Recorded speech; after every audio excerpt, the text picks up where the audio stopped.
Welcome to Sabbatical 101. My name is Bethany Walensky, and I'm an associate professor at Michigan State University. I had a life-changing sabbatical, and I'm on a mission to help fellow academics do the same.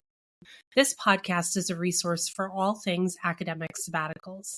Each episode will provide you with inspiration and insight into the sabbatical planning process, regardless of your institution, discipline, length of sabbatical, or where you plan to sabbatical. I'm so excited to have you along for the ride. Hey there, welcome back to the podcast. Just a quick reminder that this is the last episode before I take a break for the summer. I'm really excited about what's coming for fall, though. My calendar right now is booked with academics who have volunteered to do a live coaching session where we explore a challenge they're facing in planning their sabbatical. I think you're going to find these conversations really helpful as you think about your own sabbatical. If you want to be sure not to miss those episodes, please subscribe to the podcast so you know when new episodes drop. And if you're finding this podcast helpful, please share it with a friend so that they can benefit from it too. In today's episode, I'm going to reflect on what I've learned about sabbaticals as I approach the 1-year anniversary of my sabbatical coaching business. So here are the 4 takeaways. The first is that there's no right way to sabbatical. Number 2, a sabbatical application is not the same as having a plan for your sabbatical. Number 3, sabbaticals provide a really important opportunity to reconnect with our non-academic interests and identities. And number 4, sabbaticals can be a turning point, both personally and professionally. So, the first takeaway, there's no one right way to sabbatical. This is a big one. When I started planning my own sabbatical, I felt so confident that I knew what a sabbatical should look like. In my mind, faculty went to a place away from home that made sense for their scholarship. They stayed there for a semester or a year, and they focused on building relationships with collaborators and doing research. Although relocating one's family to a new place for a period of time is certainly not a small undertaking, this idea of sabbatical seemed very straightforward to me. And I figured that if I had clear professional goals, the sabbatical plan would fall into place. Well, as I've talked about numerous times on the podcast and in blog posts, planning my own sabbatical really opened up my eyes to how varied a sabbatical experience can be. Now that I've helped almost 20 clients plan their sabbaticals, I have an even better understanding of all the different ways a sabbatical can look. So here are a few key points about the different ways a sabbatical can be. First, you may think everyone is going abroad for their sabbatical, and my evidence is anecdotal, but I can tell you that almost all of my clients are not moving to a new location for their sabbaticals. When I started my business, I thought I'd be primarily helping people plan sabbaticals abroad. But in fact, most of my clients are staying put for a variety of reasons, whether it's a spouse who can't work remotely, or they just don't want to expend all the energy that it takes to move and get everyone settled in a new place for a relatively short period of time. Related to that, I think there's often an assumption that sabbaticals at home can't be as good as a sabbatical away, but I think this is a huge myth that we need to work on dispelling. If you're someone who wishes they could take a sabbatical away, but for some reason you just can't right now, I want to reassure you that your sabbatical can be amazing. It just takes some planning and intentionality to ensure that you curate the type of experience you need and want. Now, if you are taking a sabbatical abroad, you might assume that you have to go somewhere that aligns with or makes sense for you based on your scholarship. People often tell me that they're surprised to hear that I spent part of my sabbatical in a place that had nothing to do with my research. So I want to point that out. You can live anywhere you'd like during your sabbatical. It doesn't have to be a place that makes sense for you professionally.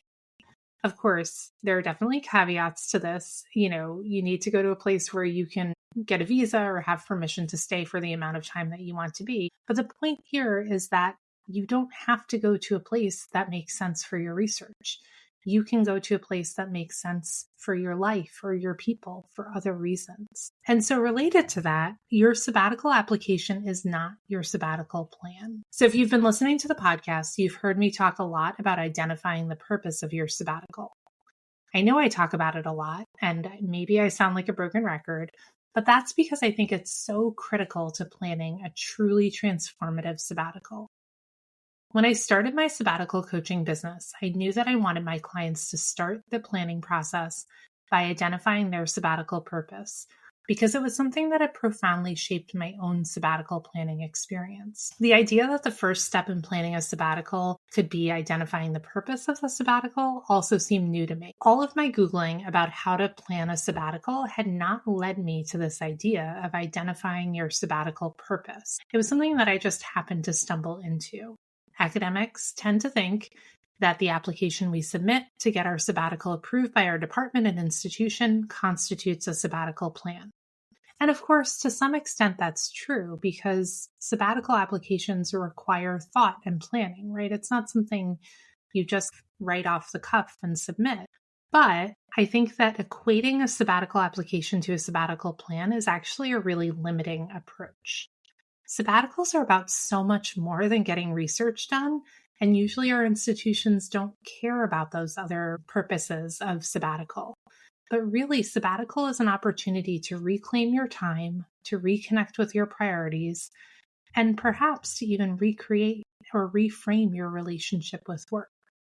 Now, this idea of identifying a sabbatical purpose might seem pretty abstract. So I want to give you a few examples of how my clients have articulated the priorities and purpose of their sabbatical. We do this in a multi-step process where first I ask my clients to think about their sabbatical priorities and identify those. And then from those priorities, they derive a set of guiding principles. And these really frame their 3 to 5 principles that frame what the sabbatical is about. Here's a list that I pulled from my clients' sabbatical vision documents to get a sense of how they're thinking about the purpose and the guiding principles for their sabbatical.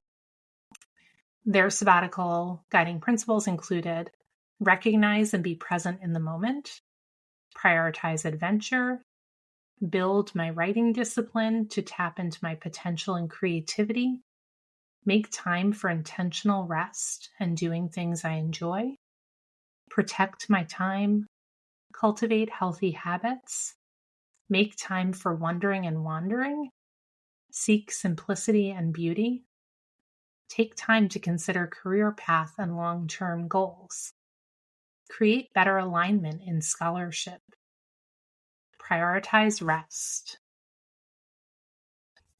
So as you can see, these are really big ideas that set a tone for the sabbatical.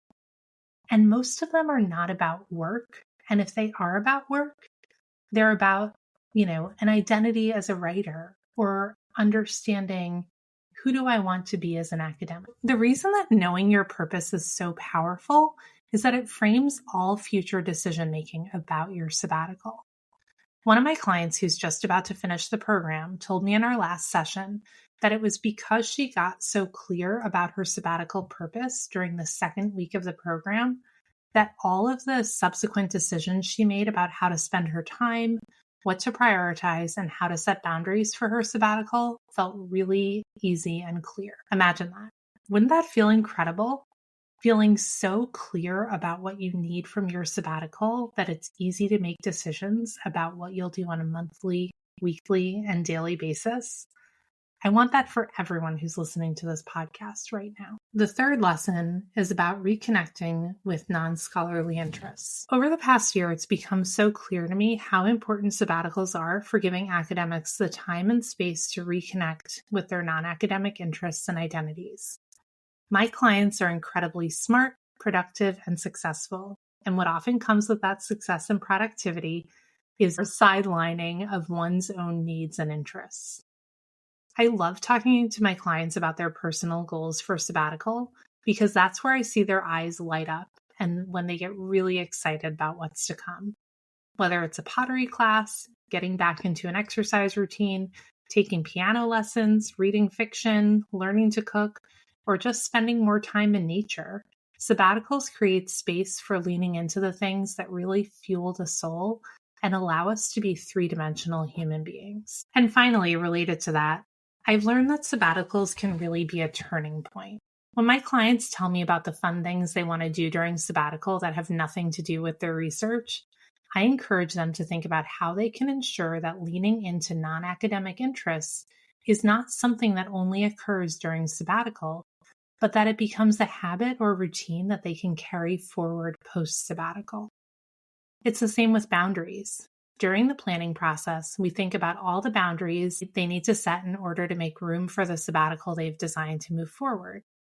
Often these systems and boundaries are the ones that my clients would benefit from having in place all the time, not just during sabbatical. Sabbaticals are about so much more than getting work done. They're about thinking seriously about your own needs and well-being, how work intersects with that, and about asking questions like, what do I actually want from my academic life? And how much of myself am I willing to give to my career? A sabbatical can be a turning point and a chance to reset, if you allow it to be that. On a personal note, one of the other things I've learned in my first year of sabbatical coaching is how much I love working with fellow academics to plan their sabbaticals. Like I said earlier, each sabbatical is totally unique, which is part of what makes my job as a coach so exciting. I get to learn about each of my clients' unique circumstances, goals, and desires, and then help them create a bespoke sabbatical plan that serves their needs. As I wrap up a year of sabbatical coaching and press pause on the podcast for the summer, I want to thank you for being part of this journey. Whether this is the first time you've listened to my podcast or you've heard every episode, I appreciate you listening, and I hope I've provided some insight you can use. And if you're planning a sabbatical, please connect with me. I would love to talk. Please hop on over to my website, www.bethanywilinski.com, and you'll find all the information about my programs, and you can also click the button to schedule a call to talk more. Thanks again for listening. I hope you have a great rest of the semester and a great summer, and I will be back on the podcast in the fall. I hope you found this episode of Sabbatical 101 helpful and inspirational as you think about your own sabbatical. If you want to read more about sabbaticals or get even more support for planning your own life-changing sabbatical, head over to my website, www.bethanywilinski.com, to read my blog and for more information about my sabbatical coaching program.